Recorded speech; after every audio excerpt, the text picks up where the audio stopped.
Le racisme anti-blanc n'existe pas pour les sciences sociales. Ça n'a pas de sens.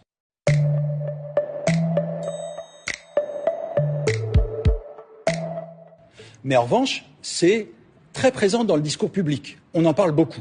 Il y a donc un écart entre ce que racontent les disciplines scientifiques et ce dont on parle dans le débat public. Mais bien sûr, il peut y avoir des insultes, il peut y avoir des agressions. Est-ce qu'on a besoin d'appeler ça du racisme, quand bien même on me dirait sale blanc? Les sciences sociales, de ce point de vue, sont très attentives à dire si on commence à reprendre à son compte le discours de l'extrême droite, qui nous dit qu'au fond, tous les racismes, ça se vaut, eh bien, on est en train de nier la réalité de l'expérience d'une partie importante de nos concitoyens et de nos concitoyennes, et dire qu'au fond, traiter de sale blanc ou traiter de sale noir, c'est la même chose, c'est faire comme si, quand on dit sale blanc, c'est la même chose, c'est faire comme si, quand on dit sale blanc, ça résonnait avec toute une histoire, avec toute une expérience sociale ordinaire et avec tous les discours politiques. Je n'entends pas de discours politique anti-blanc.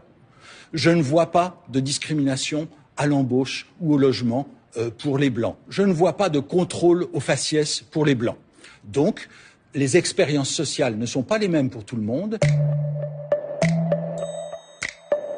Ce que fait la justice, c'est qu'elle dit c'est une circonstance aggravante. Mais elle le fait depuis quand? Depuis 2014, pour la première fois. Et elle l'a fait à 2 occasions. Alors pourquoi la justice dit-elle autre chose à partir des mêmes lois? Eh bien parce qu'il y a un contexte.